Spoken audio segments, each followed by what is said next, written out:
Hola, queridos amigos. Bienvenidos a Explorando la Palabra, un programa radial y en línea dedicado a leer, amar y vivir todo el consejo de Dios. Si el Señor lo permite, nuestra intención es avanzar verso por verso, capítulo por capítulo, a través de toda la Biblia.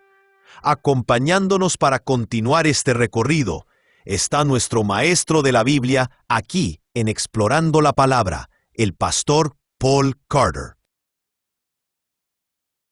Espero que tengan su Biblia abierta delante de ustedes el día de hoy, en Juan capítulo 6.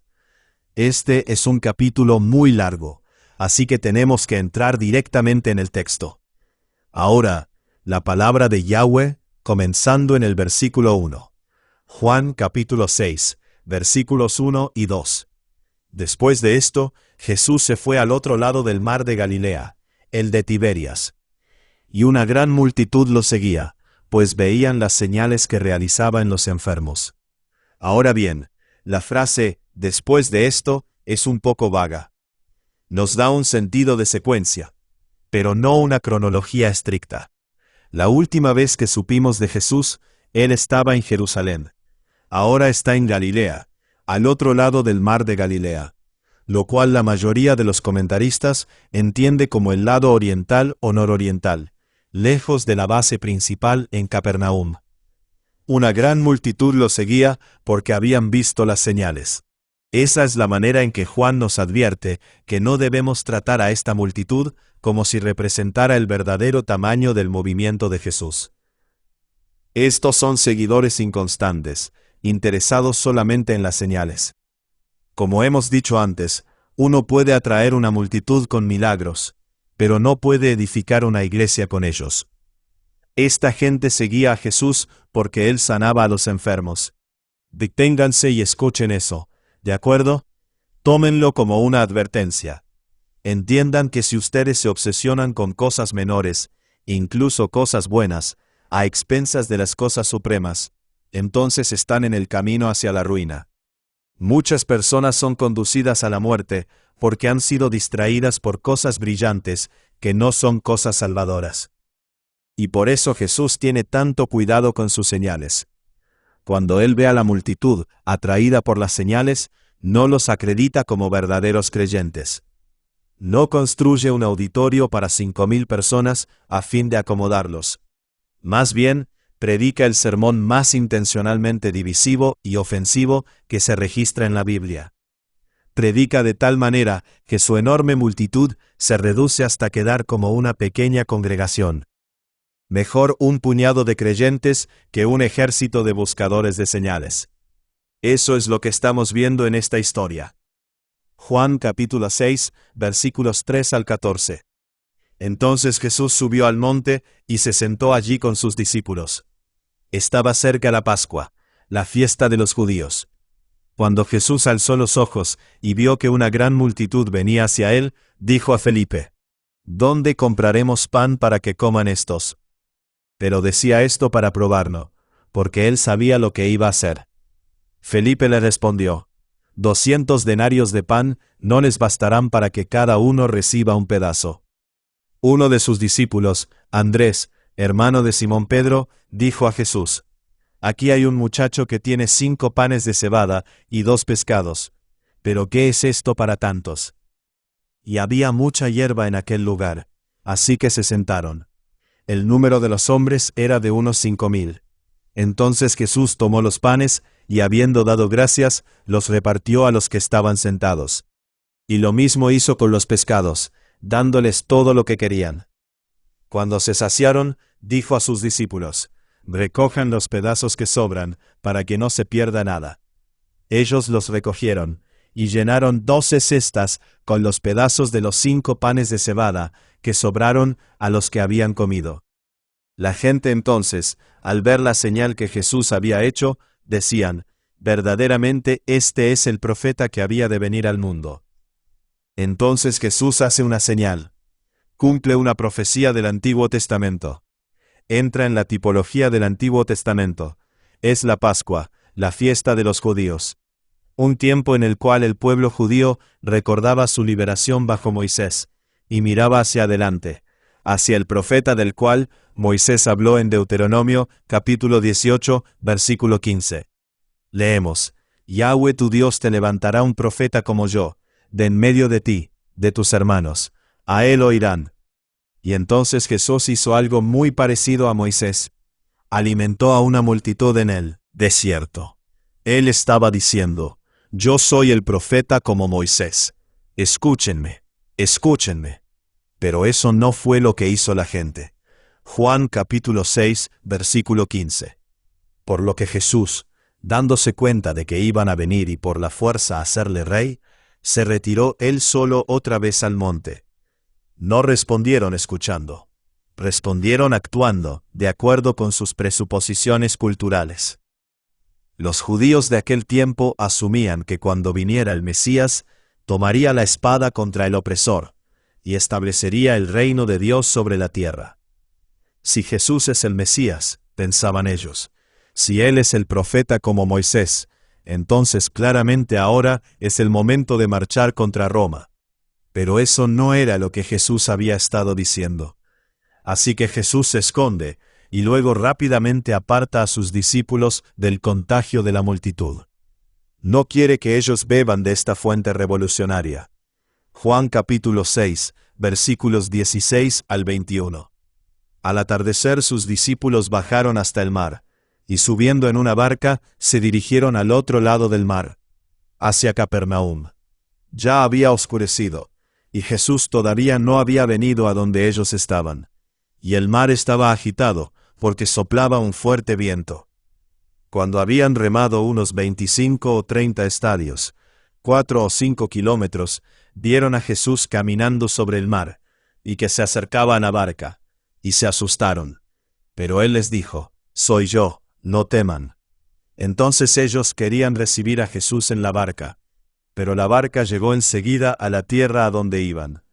En el Evangelio de Marcos, aprendemos que Jesús los puso en la barca, y luego volvió para despedir a la multitud. La versión de Marcos de esta historia incluye una frase verdaderamente notable. En Marcos capítulo 6, versículo 48, dice que Jesús quería pasar junto a ellos. ¿Qué significa eso?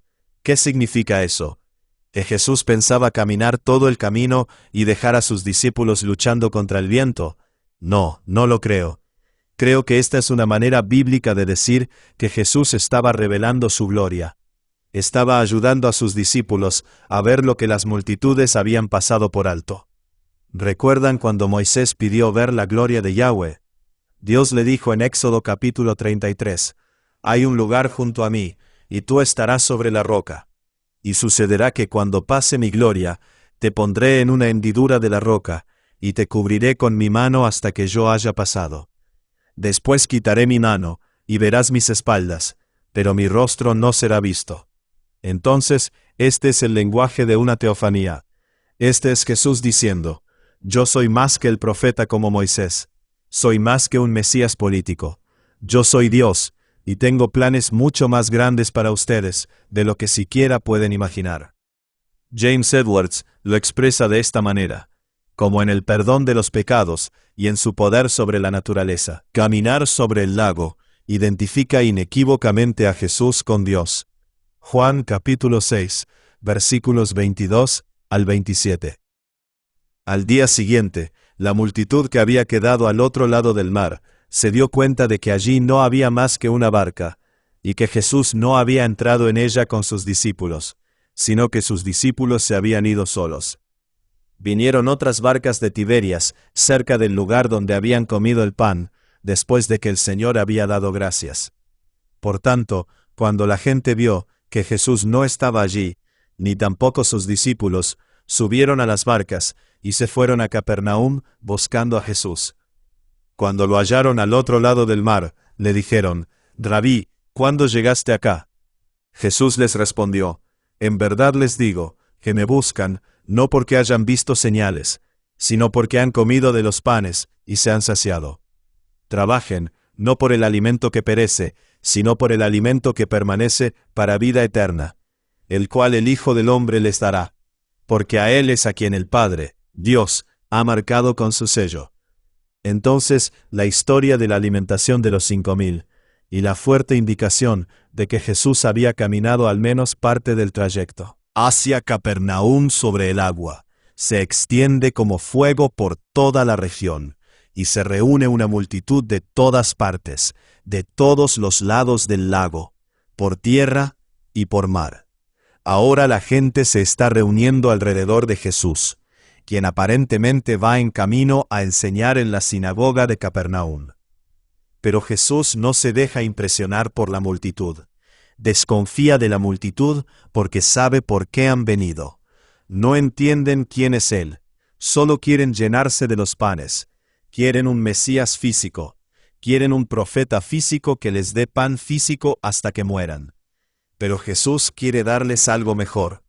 Ellos quieren estómagos llenos y una vida mejor. Él quiere darles el reino de Dios. Y uno puede perder lo uno mientras persigue lo otro. Eso es lo que Jesús está diciendo. Juan capítulo 6, versículos 28 y 29. Entonces le preguntaron, ¿qué debemos hacer para poner en práctica las obras de Dios?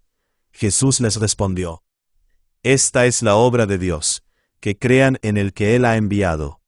¿No es esto maravilloso? Este es el tipo de versículo que me hace lamentar el formato que hemos escogido. Podríamos estacionarnos aquí durante un mes y no agotar el consuelo y el ánimo de este versículo. ¿Alguna vez sientes que no puedes hacer lo suficiente? ¿Alguna vez sientes que jamás podrías dar la talla? Entonces este es el versículo para ti. ¿Qué quiere Dios para ti? ¿Qué quiere Dios de ti? ¿Qué necesitas hacer para tener vida eterna? Escucha esta respuesta. Cree en aquel a quien Dios ha enviado. Cree en Jesús. Ahora bien, obviamente eso tiene que ser escuchado a través del lente de la historia que estamos leyendo. Obviamente entonces, creer en Jesús significa creer en todo lo que Jesús es, y en todo lo que Jesús afirma acerca de sí mismo. Obviamente no basta con creer que Jesús es un sanador. El texto mira con sospecha a esas personas. Obviamente no basta con creer que Jesús es un profeta o un rey. Jesús acaba de esconderse de personas así. No, necesitamos creer en más que eso. Necesitamos creer en todo lo que Jesús es y en todo lo que Él hace como la palabra de Dios en carne humana. Eso es todo. Eso es todo. Eso es lo que debemos hacer para heredar la vida eterna. El apóstol Pablo dijo en Romanos capítulo 4 versículo 5, pero al que no trabaja, sino que cree en aquel que justifica al impío, su fe le es contada por justicia. ¿Recuerdan eso? Al que no obra, sino que cree en aquel que justifica al impío, su fe le es contada por justicia. Si intentas abrirte camino al cielo por tus propias obras, vas a fracasar. Pero si crees en aquel que justifica al impío, tal fe será contada por justicia. Ese es el Evangelio. Créelo, y serás salvo. Pero la multitud aún no había llegado allí. Juan, capítulo 6, versículos 30 al 40. Le dijeron entonces, ¿qué pues haces tú como señal para que veamos y te creamos? ¿Qué obra haces? Nuestros padres comieron el maná en el desierto, como está escrito, les dio a comer pan del cielo. Entonces Jesús les dijo, en verdad les digo, que no es Moisés el que les ha dado el pan del cielo, sino que es mi Padre, el que les da el verdadero pan del cielo. Porque el pan de Dios es el que baja del cielo y da vida al mundo. Señor, danos siempre este pan, le dijeron. Jesús les dijo, yo soy el pan de la vida. El que viene a mí no tendrá hambre, y el que cree en mí nunca tendrá sed. Pero ya les dije que aunque me han visto, no creen. Todo lo que el Padre me da, vendrá a mí, y al que viene a mí, de ningún modo lo echaré fuera. Porque he descendido del cielo, no para hacer mi voluntad, sino la voluntad del que me envió. Y esta es la voluntad del que me envió, que de todo lo que Él me ha dado, yo no pierda nada, sino que lo resucite en el día final. Porque esta es la voluntad de mi Padre, que todo aquel que ve al Hijo y cree en Él, tenga vida eterna, y yo mismo lo resucitaré en el día final. La gente pide otro milagro parecido al de Moisés, ¿verdad? Haz otro truco mágico, Jesús. Para eso hemos venido. No nos decepciones. Hemos venido a ver una señal. Muéstranos que tú eres el profeta como Moisés. Danos pan del cielo. Pero Jesús no va a jugar su juego. Él entiende que el pan del cielo en el Antiguo Testamento era, en última instancia, una señal, y que apuntaba hacia el verdadero pan del cielo, quien es el que ahora les está hablando. La señal antigua apuntaba hacia Jesús, pero igual que el perro tonto, ellos estaban fascinados con el dedo. Estaban oliendo la señal, en lugar de seguir el dedo, y mirar a aquel a quien señalaba. Jesús quería que lo miraran a él, porque todo el que mira al Hijo y cree en él, tiene vida eterna. Él es el verdadero pan del cielo. Juan capítulo 6, versículos 41 y 42. Por eso los judíos murmuraban de él, porque había dicho, yo soy el pan que descendió del cielo. Y decían, ¿no es este Jesús, el hijo de José, cuyo padre y madre nosotros conocemos? ¿Cómo es que ahora dice, yo he descendido del cielo? Noten que los judíos están tropezando al menos con las cosas correctas. Jesús dijo que él era la única persona que había descendido del cielo. Moisés nunca hizo eso, Elías nunca hizo eso. Jesús está haciendo una afirmación única y distintiva. Decir que descendiste del cielo es afirmar preexistencia, es reclamar cosas que pertenecen propiamente a Dios. Ese es el punto, y eso era difícil para ellos aceptar. Juan capítulo 6, versículos 43 y 44. Jesús les dijo, no murmuren entre sí, nadie puede venir a mí, si no lo trae el Padre que me envió, y yo lo resucitaré en el día final. Por supuesto que es difícil creer. Jesús dice que es imposible creer. El diablo ha cegado sus ojos. Ninguno de ustedes me verá, a menos que sea atraído por el Padre. No puedes negar la soberanía de Dios en la salvación. Está prácticamente en cada página de la Biblia. Jesús está diciendo, si Dios no te ayuda, entonces jamás verás. La gracia tiene que venir primero.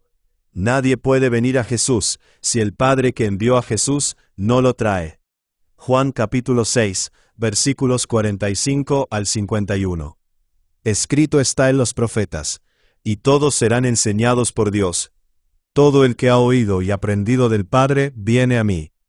No es que alguien haya visto al Padre, sino aquel que viene de Dios. Él ha visto al Padre. En verdad les digo, el que cree tiene vida eterna. Yo soy el pan de la vida. Los padres de ustedes comieron el maná en el desierto, y murieron. Este es el pan que desciende del cielo, para que el que coma de él no muera. Yo soy el pan vivo que descendió del cielo. Si alguien come de este pan, vivirá para siempre. Y el pan que yo también daré por la vida del mundo es mi carne. Ahora bien, obviamente Jesús está hablando aquí en términos espirituales. Colin Kruse explica, comer el verdadero pan es una metáfora de creer en Jesús, algo que se vuelve abundantemente claro cuando comparamos las dos afirmaciones que están en paralelo en este contexto. El versículo 47, el que cree tiene vida eterna, y el versículo 50, para que el que coma de él no muera. Así que Jesús no está defendiendo el canibalismo, y tampoco se está refiriendo directamente a la Eucaristía aquí. La Eucaristía ciertamente nos recuerda esta enseñanza. Pero Jesús no está diciendo que si tomas la comunión serás salvo. Está diciendo que si crees en Él y te alimentas de Él espiritualmente, serás salvo. Eso es lo que quiso decir. Pero eso no fue lo que todos escucharon. Juan capítulo 6, versículos 52 al 59. Los judíos, por tanto, discutían entre sí, diciendo, ¿cómo puede éste darnos a comer su carne? Entonces Jesús les dijo, en verdad les digo, que si no comen la carne del Hijo del Hombre y beben su sangre, no tienen vida en ustedes. El que come mi carne y bebe mi sangre, tiene vida eterna, y yo lo resucitaré en el día final. Porque mi carne es verdadera comida, y mi sangre es verdadera bebida. El que come mi carne y bebe mi sangre, permanece en mí, y yo en él. Como el Padre que vive me envió, y yo vivo por el Padre. Asimismo, el que me come, él también vivirá por mí. Este es el pan que descendió del cielo, no como el que los padres de ustedes comieron y murieron. El que come este pan vivirá para siempre. Esto dijo Jesús en la sinagoga cuando enseñaba en Capernaum. Lo que me sorprende aquí es que Jesús no intentó modificar su lenguaje una vez que percibió que la multitud lo estaba malinterpretando. De hecho, casi parece que redobla la apuesta. Casi parece que está hablando en términos oscuros y opacos a propósito, para separar a los oyentes superficiales. Los comentaristas notan eso. Cruz dice nuevamente aquí: él no hizo concesiones a su malentendido, e incluso intensificó el carácter repulsivo de sus palabras. Es casi como si Jesús estuviera velando su verdad apenas un poco. Es casi como si estuviera poniendo las galletas en el estante más alto, para descartar a los perezosos y a los desinteresados. Si no estás dispuesto a ir y traer esa escalera, entonces tú mismo te excluyes de las bendiciones. Juan capítulo 6, versículos 60 al 71. Por eso muchos de sus discípulos, cuando oyeron esto, dijeron: «Dura es esta declaración, ¿quién puede escucharla?». Pero Jesús, consciente de que sus discípulos murmuraban por esto, les dijo: ¿esto los escandaliza? Pues ¿qué si vieran al Hijo del Hombre ascender a donde estaba antes? El Espíritu es el que da vida, la carne para nada aprovecha. Las palabras que yo les he hablado son espíritu y son vida. Pero hay algunos de ustedes que no creen. Porque Jesús sabía desde el principio quiénes eran los que no creían, y quién era el que lo iba a traicionar. También decía: por eso les he dicho que nadie puede venir a mí si no se lo ha concedido el Padre. Como resultado de esto, muchos de sus discípulos se apartaron, y ya no andaban con él. Entonces Jesús dijo a los 12 discípulos: ¿acaso también ustedes quieren irse? Simón Pedro le respondió: Señor, ¿a quién iremos? Tú tienes palabras de vida eterna. Y nosotros hemos creído y sabemos tú eres el Santo de Dios.